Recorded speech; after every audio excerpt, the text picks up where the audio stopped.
management solutions, meaning data engineering and data architecture solutions. He's going to be helping me kind of monitor the chat, be my color commentary, the Tony Romo to my Jim Nance. For those of you who don't know much about Analytics 8, I just wanted to give a brief overview on who we are. Analytics 8 is a data analytics consultancy. We're headquartered in Chicago, Illinois. We have offices across the United States in Madison, Dallas, and Raleigh, as well as international hubs in London and Sofia, Bulgaria.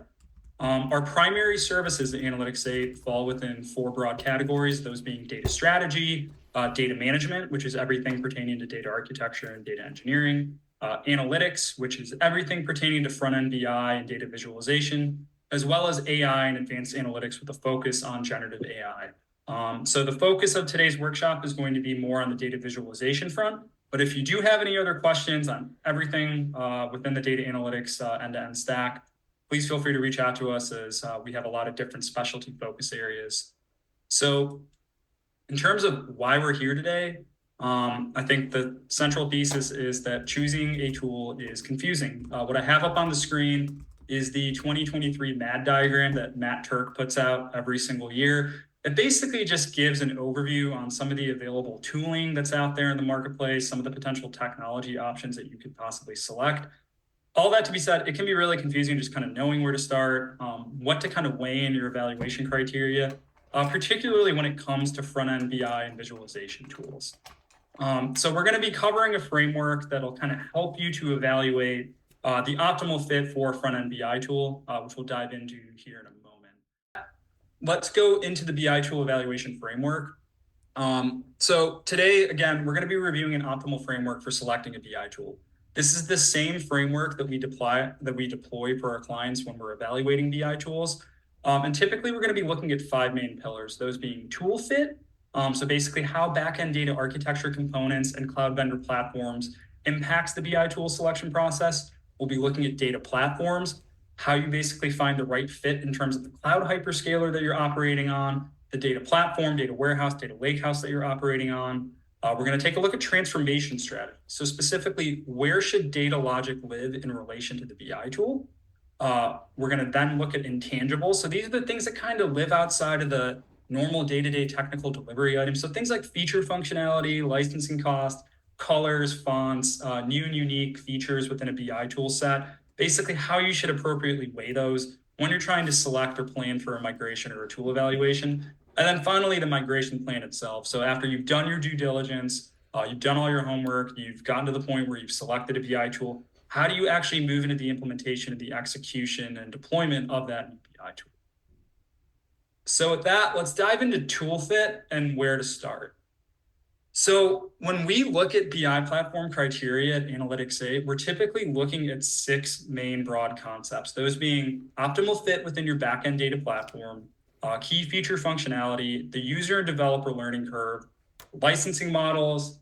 We go through certain cost analysis exercise to basically scale that out, the in-house skill sets that are available for development within your organization, and then the anticipated scale and adoption of your solution that we forecast down the line.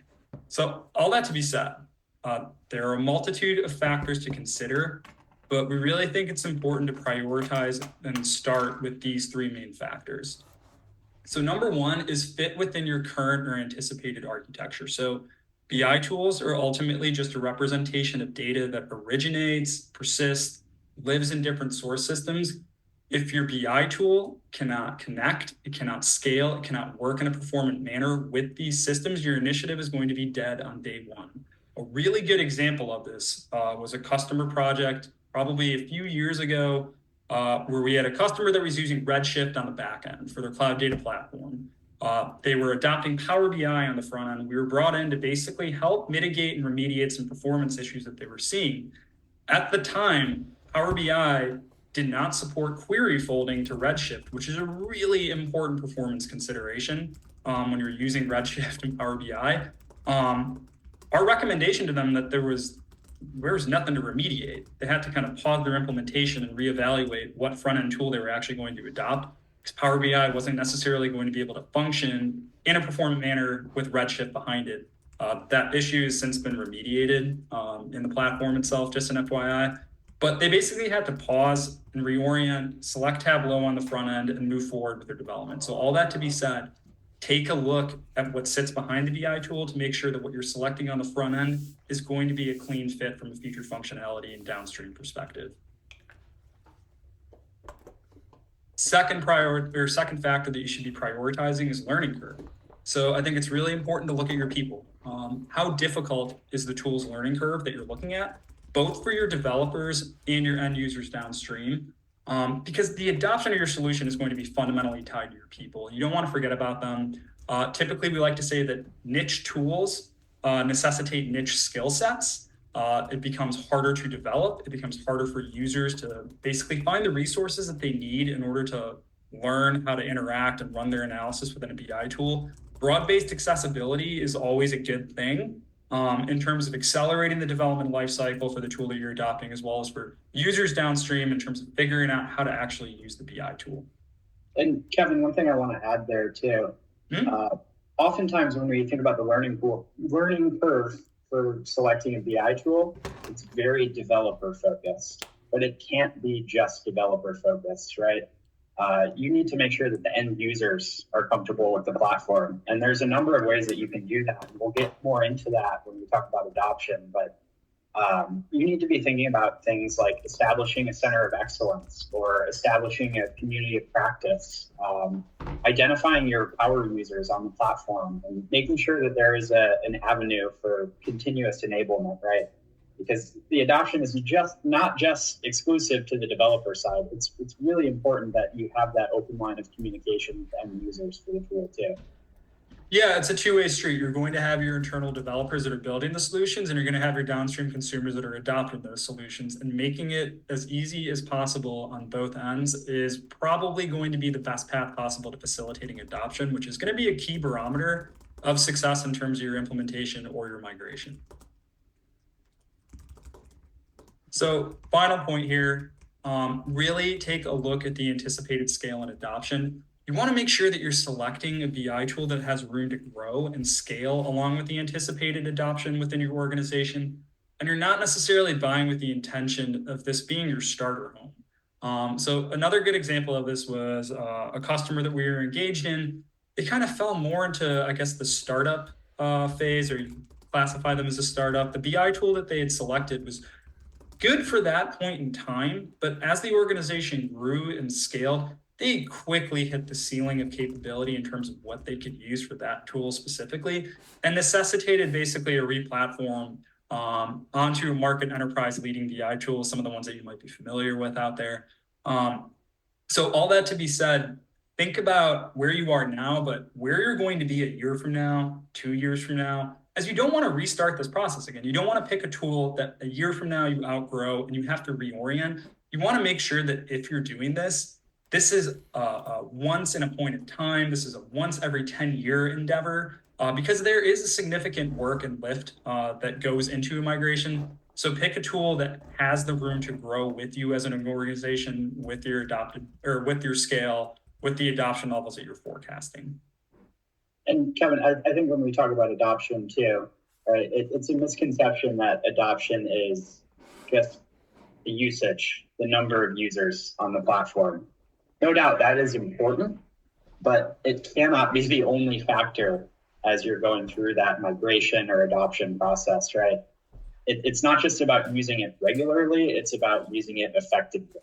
And that's a much more difficult thing to define and measure. But kind of as we go through these other evaluation criteria, that's something to keep in the back of your mind. It's not just a number of users. Yeah, and that's a great point. We will touch upon that when we kind of go through the report rationalization process. But yeah, user behavior in terms of how they're planning on using the BI tool is a really important factor because it helps kind of orient how you're going to be developing reports in the new BI tool in particular, like what process work streams are going to be brought over, user behavior that you can incorporate within the new front-end BI tool. Kind of helps facilitate like an easy bridge in adopting a new solution. But we'll definitely cover that when we get into the migration planning piece. So the next point, and I'm going to jump back to the easy retro board here, is going to be on data platforms. So specifically ensuring that your tool fits with your backend data development scenarios. What I want you to focus on is the box that's highlighted in orange, the data analytics box. And what I want you to look at is everything that sits behind it, from a data source perspective, from a data transport perspective, a data lake, storage, replication perspective, the transformation workflows that need to be applied, the potential warehouse layer, lakehouse layer, as well as the configuration of the ML or AI pipelines that might be ported into your front-end analytics tool. There is basically a lot behind it. So I think if there's one big takeaway from the slide is that BI and analytics cannot be viewed as a standalone entity within your tech stack. It needs to be able to work in concert and in harmony with all the software and tooling that you have deployed behind it. So a really good rule of thumb in terms of looking where you're at when we go through this process when we're evaluating with a customer is basically looking at what best describes your current data platform today or where you want to go. So the first use case that we see a lot is modularity. So modularity in data stacks. So when I'm talking about a modular data stack, I'm talking about organizations that are using various vendor microservices. So something like Fivetran for the purpose of data transport, Snowflake for the data warehouse layer, dbt for the transformation layer, to basically constitute the stack. They're all various vendor microservices. So popular modular stacks tend to afford the most flexibility in terms of BI platform choices. So I think on the previous slide, you probably saw the Analytics 8. Let me jump back. We tend to deploy a lot of Power BI, Tableau, Looker, Qlik, and Sigma in our development work. Now, I know this doesn't encompass every single BI vendor out there. These are the 5 that we tend to gravitate towards. We have facilitated others, but these are generally kind of tried and true from our perspective. Analytics 8 has deployed Power BI, Tableau, Looker, Qlik, and Sigma all on Snowflake. So within that modular data stack paradigm, it affords a lot of flexibility in terms of your choices because you're not necessarily tied to one vendor platform in particular. Now, that leads to the next point, which is a vendor platform. So vendor cloud platforms, something like Microsoft Fabric, BigQuery, Redshift, they tend to favor vendor BI platforms. This is not a hard one-to-one rule. You are going to find exceptions in a lot of different scenarios, but there are native feature functionality tie-ins and advantages that are born in bulk licensing costs if you're kind of gravitating more towards an end-to-end vendor platform. So in situations where a customer is adopting Microsoft Fabric, I would be astonished if they were using anything other than Power BI on the front end, given that Power BI is the entry point for Microsoft Fabric. So typically in vendor platform situations, we tend to see the consumer kind of leaning more towards adopting the vendor platform. And Kevin, one thing I'd like to add too is a takeaway here. We're talking about the trade-off between having your BI platform be a part of a larger monolith platform like a Fabric, or are you going to be building your data architecture through a series of microservices, right? That's going to be a big exercise of trade-offs, right? It may be attractive to have that monolith platform so that you can manage everything. You provide simplicity. Your data, your reports, your licensing, your governance, content ownership, it is all in a single monolith platform, right? That could be attractive. That could be at the sacrifice of costs, though. You could have a more cost-effective architecture by using microservices. But you got to think about having the people that can manage each of those pieces. Yeah. So when you put all of that together, right, selecting your BI tool, it really needs to be a part of your larger data strategy, right? It does not live in isolation, like you said, from the rest of your data team. Yeah, absolutely. I mean, the BI tool is going to be inheriting data logic that's theoretically being built within the underlying data stack. I mean, it has to be a point of consideration of working in concert together. And I think the modularity paradigm versus the vendor platform paradigm, I think from a people perspective, it's kind of the upskilling and skill set. So within a modular data stack, you're using various vendor microservices. You're going to have some sort of competency and familiarity within something like on the screen, Fivetran, Snowflake, and dbt. Like you're going to have some sort of understanding in addition to the BI tool that you're adopting versus a vendor cloud platform where it might be more oriented towards single skill set. I wouldn't go so far to say that it's a single skill set, but you're constrained within one ecosystem. So there are trade-offs for both. People are a big consideration. Your in-house skill set is a big consideration, which leads to the final scenario, because there's one that's empty here. I know that modern data architectures, modern data stacks are super popular, but believe it or not, there are a lot of folks out there that don't have a central data platform. They don't have a data warehouse. They don't have a lakehouse. They simply have an amalgamation of source systems that are sitting out there. They might have a file folder directory. They might have a lot of Excel spreadsheets. They might not have the time or the investment or the bandwidth or the headcount within an organization to really take the time to build up a central data platform. And in this instance, certain cases, the BI tool itself may need to be leveraged for both data ingestion, as in pulling in your source systems, and data transformation and building out a dimensional model to support the end state reporting. So if you are presented with this situation, quantifying data volume and complexity is going to be extraordinarily critical here. There are really only a few tools in the market that can handle this use case in particular really well. We tend to see it falling either to Qlik or Power BI and handling these use cases particularly well. You can get away with it with Tableau and using Tableau Prep. I know that Domo also kind of allows for end-to-end transformation. We don't typically like to use Domo because it's a data governance nightmare in most scenarios that we've seen. But if you are presented with this situation, if this is the way that you're going to be executing and building, take the time to look at the data volume, how it's going to scale, how complex the transformation logic is going to be, because that's going to be a really key point of criteria in terms of what you select as far as the front-end BI tool.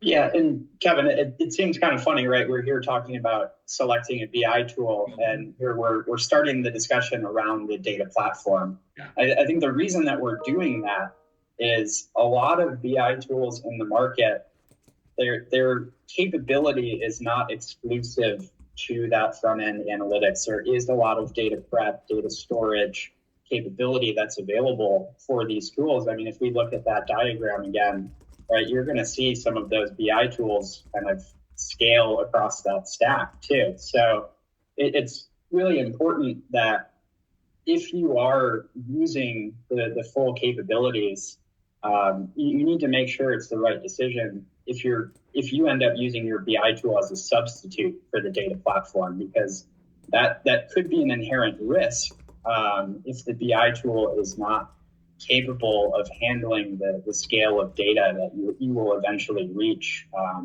And that can, sow confusion among your data sources or lead to data quality issues. So, we are here talking about BI tools, but this is why we focus so much on the data platform first. Yeah, I know. I'm sorry if anybody joined that wanted me to talk about data visualization in particular, but we really do feel that this is a foundational starting point that has to be a part of your evaluation criteria. So that being said, we're going to continue with this theme, talk about data transformation strategy, as in where should your data logic live in relation to the BI tool. So we're going to talk about data transformation strategy. So basically what you see up here are kind of standard architecture diagrams. You might have a philosophical difference of opinion in the way that I've kind of represented it up here if you use one of these tools very extensively, but typically these are architecture patterns in terms of deployment for Power BI, for Qlik, for Looker, for Tableau. And I think one of the big key takeaways here is that the path for data transformation logic, the path for data into a BI tool is going to be highly dependent on the tool that you're adopting. Which leads to the next question, or excuse me, the next statement. When you're looking at data transformation as far as an evaluation criteria point, wherever possible, data transformation logic should not live in the BI tool. We definitely feel strongly about that. I know that there are going to be situations, there were a lot of you out there where data logic lived in the BI tool. Don't worry, we have a couple tips for you. But this is typically our position. And it kind of starts with this first point. We think it's really important that when you're evaluating BI tools, you look to leverage the compute power of your data platform wherever possible. BI tools, by nature of being BI tools, are data and visualization tools first and foremost, data ingestion and data transformation tools second. So take advantage of the computational resources of your cloud data platform in order to do the heavy lifting from a transformation perspective. The other benefit to doing this, is if your data logic, your underlying dimensional models are living in one central platform, one central source of truth, it makes it a lot easier down the line if you ever do want to replatform. If logic is built within the BI tool and you want to migrate over to something like a central data platform paradigm, it necessitates peeling out the data logic from the BI tool. And we'll cover a tip here that hopefully will help kind of clear up, because I know that there are a couple of folks that have the logic in the BI tool. But more often than not, you do want to do the heavy lifting from a transformation perspective within the cloud platform itself. Next point, when you're looking at data transformation specifically, you really want to take the time to determine latency and refresh requirements. David likes to refer to it as data SLAs, which I really love. I think that's a good kind of term to kind of encompass it. But this is basically understanding your user data requirements, as that's going to be really critical in contrasting the options for data in. So when I say user data requirements, things like, are you going to necessitate real-time restreaming use cases? Is it going to be completely sufficient just having nightly batch reloads? Are you looking to update data like on a 4-hour interval whenever some sort of financial mechanism kind of runs in the background?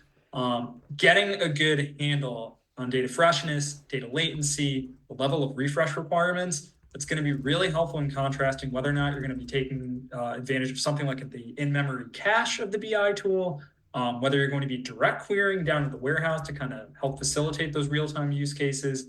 To get a good handle on the data in perspective to a BI tool, it's directly tied to those user business cases from a data freshness perspective.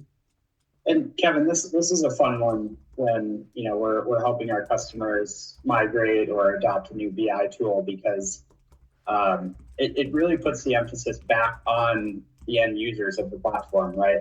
There's rarely one definitive answer to this question. How often does the data need to be refreshed? You talk to end users, they're going to tell you, I want this to be real time, or this should be near real time, right?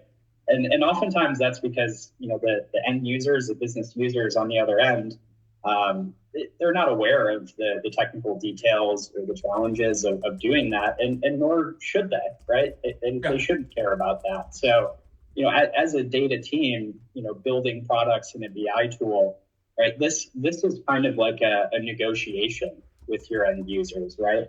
You're negotiating to find that middle ground of performance and data freshness, right? This very rarely has one clear and definitive answer, but it's a way to involve the stakeholders of your BI products. Yeah, and it's a super important point of consideration, because you might have a lot of business users that are necessitating like, hey, I need real-time data, but in order to achieve that, I need to direct query my transactional level of detail in a data warehouse. And that's going to severely degrade performance on the warehouse layer end if you have multiple people going in and just pinging it nonstop to get their real-time results. So that's a really important point of consideration. What tool is going to help facilitate that the best? What are the options that you have at your disposal from a data in perspective? And that's really going to be tied to that user requirement in terms of like how often I need to see like updated fresh data. Because you might also find that people have different varying definitions for real time too as well. Like I've definitely had situations where I, as a developer, was talking to somebody about real time, and it's like, you're just talking about, updating this report 4 times a day. This isn't actually real time. So I think ask what real time is too. Another tip that we couldn't fit on the slide, but all good points, David. I appreciate that. So finally, I know that there are a lot of people out there where the data logic is living in the BI tool. And frankly, there are some things that should live in the BI tool. So things like aggregation, so sums, counts, things of that nature, or select user-defined dimensions. So where a BI tool really shines. So I'm talking about expressions that you're building in DAX, or set analysis in Qlik, or functions within Sigma. These are the types of things that are absolutely okay to live in a BI tool. In situations where you do have data transformation logic living in a BI tool, we really recommend that you treat it as technical debt that one day you're going to repurpose into a data warehouse or data lakehouse layer. And when I say treat it as technical debt, what I'm talking about is don't build something overly complex. Don't build something so complex that it's going to be an extremely heavy lift to peel out of the BI tool and repurpose into a data warehouse layer down the line. You really want to put a heavy emphasis on dry coding methodology here. You really want to try to keep things as simplistic and clean as possible. I talked to somebody not so long ago that had built something using the native transformation engine within Power BI. They had 400 applied steps in Power Query. And the first thing that came into my mind was, if you ever need to pull this out of Power BI, this is going to take forever. Because that's a lot of data logic that's built into one Power BI report. So definitely try to keep it simplistic wherever possible. I know that's not the easiest thing in the world, but it should be in the back of your mind. Yeah, and Kevin, I think one important takeaway that comes from this is this really puts an emphasis on data modeling and schema design, right? Whether it's in your data platform or in your BI tool, I don't care, right? There's a strong emphasis on that because what you shouldn't be doing is creating calculations in the BI tool to get around poor modeling practices, right? Yeah. When you get to that calculation in the BI tool, it should be very simple and very straightforward. So the best way you can position yourself to lessen the complexity on that front end layer is putting a big emphasis on schema design before it gets to that level. Yeah, I mean, Power BI being a great example of that. I mean, you can build some pretty crazy, robust DAX expressions, but you should probably pause and ask, should I even be doing this on the front end? Or is this better suited to be pushed down to the warehouse layer or pushed down to an intermediary layer? Like, am I trying to solve for something on the front end using DAX that would be much better suited as part of a transformation process workflow? I've seen something in the community, don't DAX your way out of a bad data model. Yeah. Then you're just going to be, yeah. I mean, I've seen some horror shows before in terms of front end expressions where I was like, I don't know how you guys are maintaining this today, but yeah, definitely keep that top of mind. So next point that we're going to dive into is related to intangibles. So it's kind of like the other features that kind of fall outside the normal realm of technical development that matter to both end users as well as developers. So what I want to talk about specific to intangibles is how you should be weighing those intangibles in the selection process, because they're obviously very important. Things like cost, things like colors, fonts, the ability to embed analytics, the ability to export to Excel, generative AI features. These are things that matter to both users and developers. And while they might not necessarily influence the pace of technical development, they might not necessarily factor in heavily to that, they carry a lot of weight in the decision-making process. Sometimes decision makers just want to see good visuals, and that's going to carry enormous weight in the process. So how do you accurately weigh those? So when we're looking at intangibles, we think that there are three main intangibles that you should be honing in on. First one's kind of obvious. Look at the licensing cost. Licensing cost is by far the most important intangible you can weigh. If you can't afford it, you can't use it. But I think it's also really important to understand how licensing tiers specifically scale over time. Don't just look at the licensing tier that you fall within today. Go through the exercise to understand what it looks like 2 or 3 years from now when you implement, and this is an enormous success. Really good example. Power BI has since changed their licensing model a lot in the last couple of years, but back in the day, you had 2 options. You could either be on Power BI Pro paying $9.99 a month, or if you needed to scale up, you could go to Power BI Premium for $5,000 a month. That's a pretty significant delta. Especially if you're like an SMB, budget's tight, you're trying to kind of figure out what to select. So it's really important to kind of understand that, yes, like in that situation, like I might be on Power BI Pro right now, but if I grow to 500 users at some point in time, how much is it going to cost? What's it going to look like? What's the licensing model? So definitely look at the licensing cost in that point in time where you're at right now, but how it might look 3 years down the line, because eventually you're going to have to budget for that. That's going to have to come from somewhere. Do not get caught flat-footed on that. Do your due diligence. Absolutely. Every vendor is going to have some sort of entry level, some kind of free trial tier to get you hooked on those visuals or a certain capability. but it's super important to do your homework and understand how is that going to evolve over time? Like how are those costs going to grow with our scale of adoption? And those tiers all function differently too, is another important point of consideration. You can do certain things in certain licensing tiers, but you can't in other licensing tiers. Do your due diligence on the feature functionality that's afforded with each tier too, because you might see something in a demo that's like out of this world. It looks so cool. But when you do a little bit of digging, you understand that like, oh, this is like the highest premium capacity in order for me to actually use this. So I have to kind of completely erase it from my evaluation criteria because for my budget that I have at hand right now, I can't actually use it. So another important point, why we always say look at licensing costs. It's not just about like, do you have the dollars in budget, but also where you're going to be in a couple of years and what you can even use from a feature functionality standpoint. It all starts with the licensing tier that you're on. Second point, think use case and not broad feature functionality. So I am just as guilty as everybody else of sitting through a really slick vendor demo and being like, that is the coolest thing I've ever seen. I like can't wait to roll this out to all our customers. And then when I kind of take a step back, I'm like, there's actually not a use case there. When am I really going to use this in a client setting? This is probably just going to end up being expensive shelfware. So again, it's really easy to get enamored with that type of select feature functionality and think that you might need it.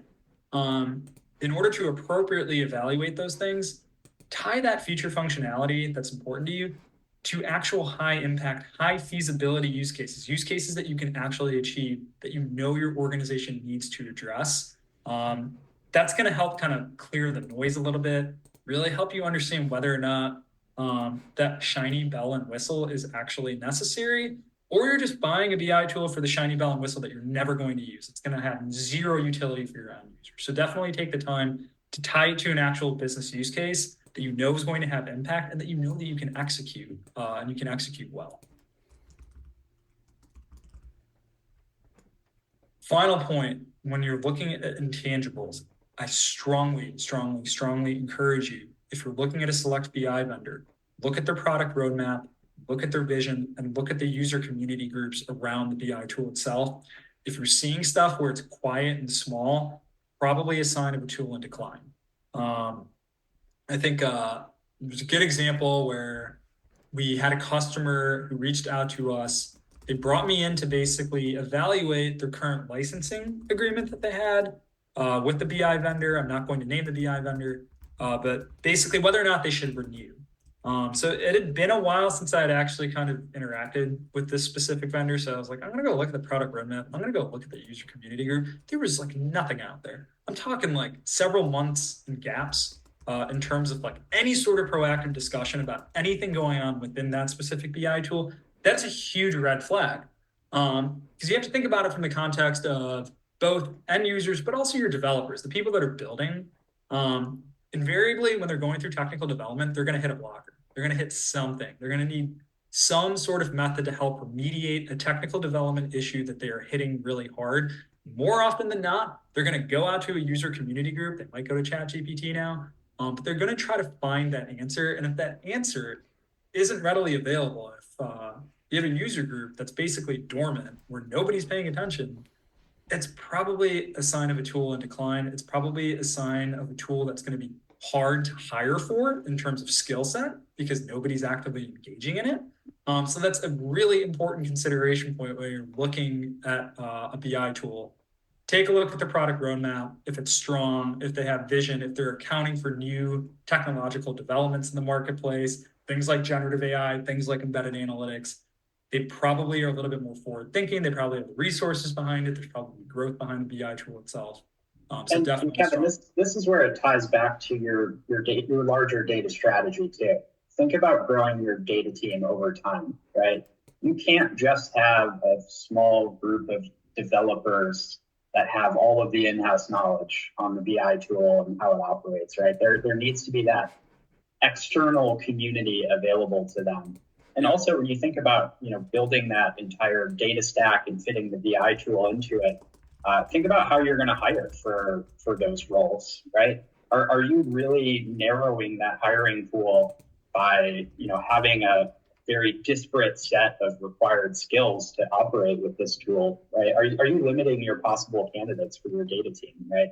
How can you, be prepared to, create and sustain that center of excellence that we talked about building as a part of adopting the tool? So again, I mean, it seems obvious, but selecting the BI tool is just kind of the tip of the iceberg. It's not a standalone entity, as we keep saying.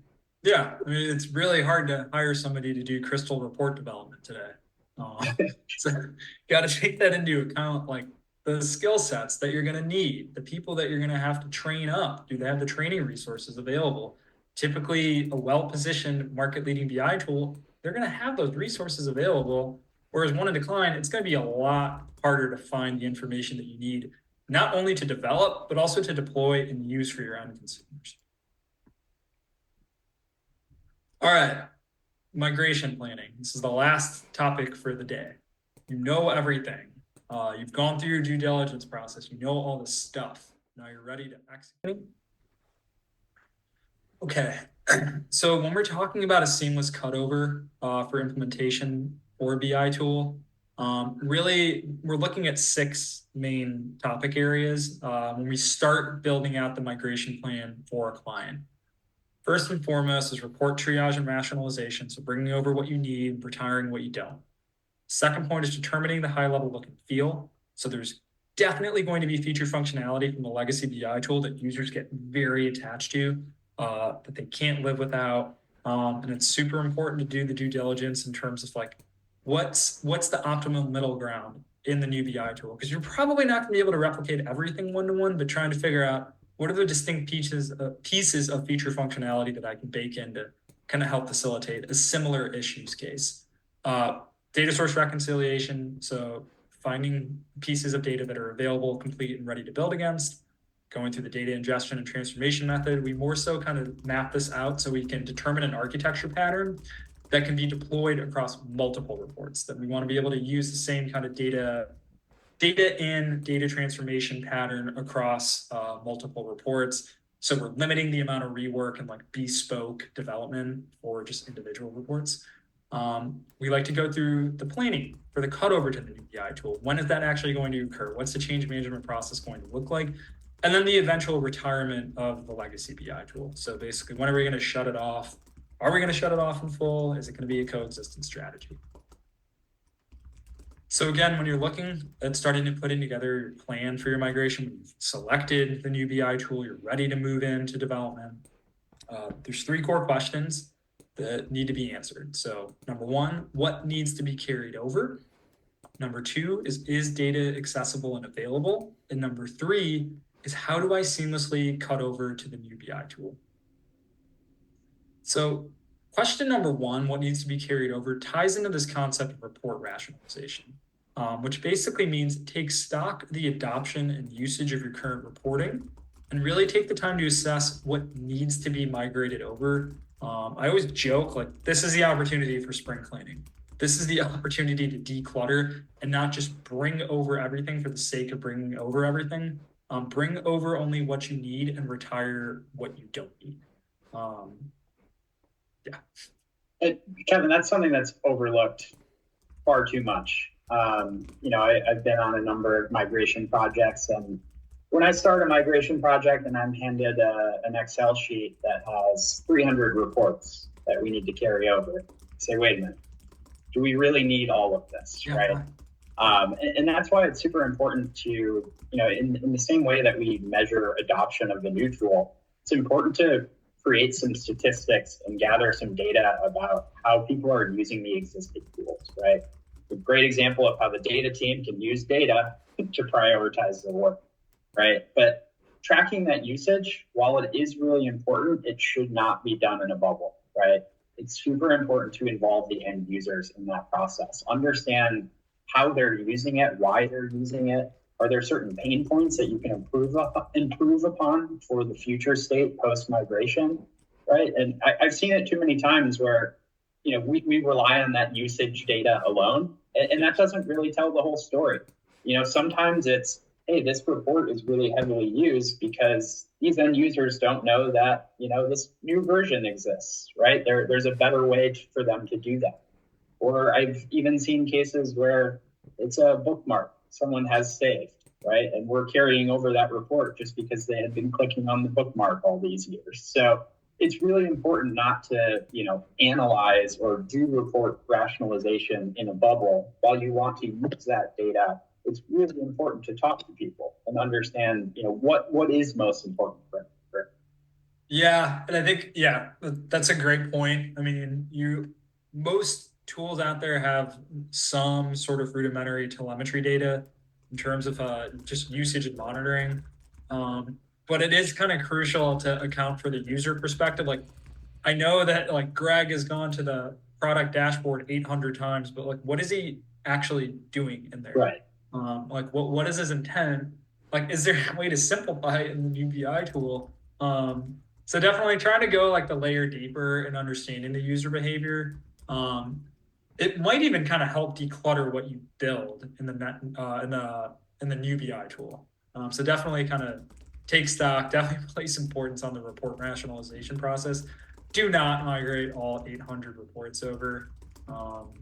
Try to trim a little bit to make your life easier, to make your developers' lives easier. So definitely place importance on that. Second point, data source reconciliation. So is data accessible and available? Once you identify what needs to be brought over or built net new, ensure that those necessary data sources are available and complete to build against. It's extremely important. It's probably the most self-explanatory point on this slide, but you need to have complete and available data in order to execute and build net new reporting in the new BI tool. I can't tell you how many times a customer has moved forward, selected a BI tool, they're super excited, and the first use case that they pick, the one where it's going to like wow all the top stakeholders, is the one where maybe 1 out of the 4 data sources is actually available and in a spot to develop against. You want to be able to have a quick win. You want to be able to get adoption out of the gate. And the only way you're going to be able to do that is building against a use case where you have data that's in a well-formed spot that you can feasibly, theoretically build quickly and completely. So again, go through the data source reconciliation process, really take the time to understand what's available and complete for you to build against within the new BI tool. And then the final point, it really just tied to change management. When you're planning for your cutover, determine what your change management strategy is going to be. Are you talking about a gradual rollout over the course of a year, where the legacy BI tool is going to be fully retired 12 months from now? Are you going to maintain a coexistence strategy? I've seen this a lot where basically the legacy tool kind of facilitates pixel perfect reporting, and the new BI tool kind of facilitates kind of the nice looking visualizations, the nice dashboards. All of these are questions that are going to help reduce the burden on your end users. It's really important that you're not just sending out a link to the new tenant being like, hey, here you go. Here's like a 1-pager. Let us know if you have any questions. You want to be really deliberate in terms of how you're rolling this out. As you want to reduce kind of the shock and change on the part of the users, again, a migration is as much of a people initiative as it is a technology initiative. People inherently don't like change. They aren't receptive to change. When we like change any sort of process management software, internal analytics, say like time entry, like I am just as guilty as everybody else where I just complain for 3 months, like, oh, I gotta go find this new bookmark and put in my time in a different way.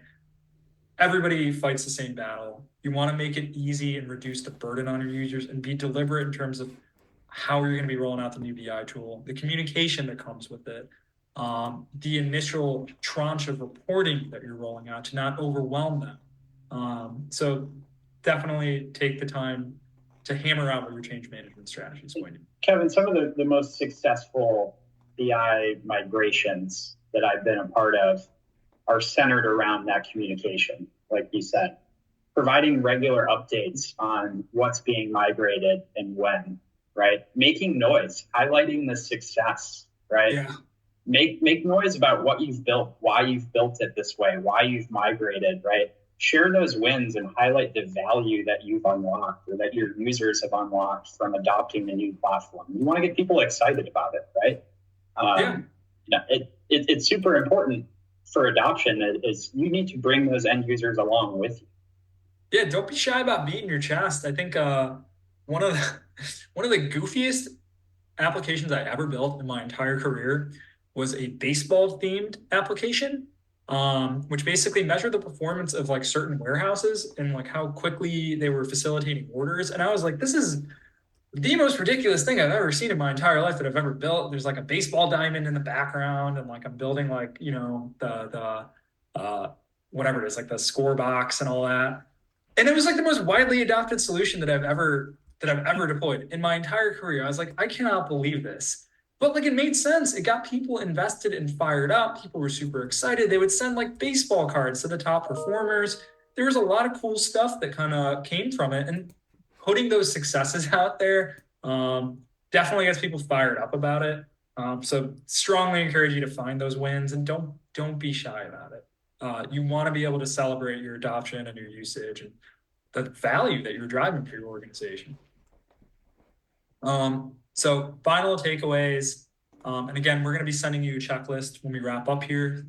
So we're going to jump back to the BI tool evaluation framework. So again, when we're looking at tool evaluation, we're initially starting the process. Number one, select a tool that's an optimal fit with your backend data platforms. Take the time to anticipate scale and adoption and account for user and developer learning curves. From a data platform perspective, you want to be able to confidently evaluate your cloud vendor platform in your data stack, either current or anticipated. And you want to be able to quantify the right fit based on where you sit, whether you're a modular data stack, you're operating on a vendor cloud platform, or you don't have a data warehouse or a data lakehouse.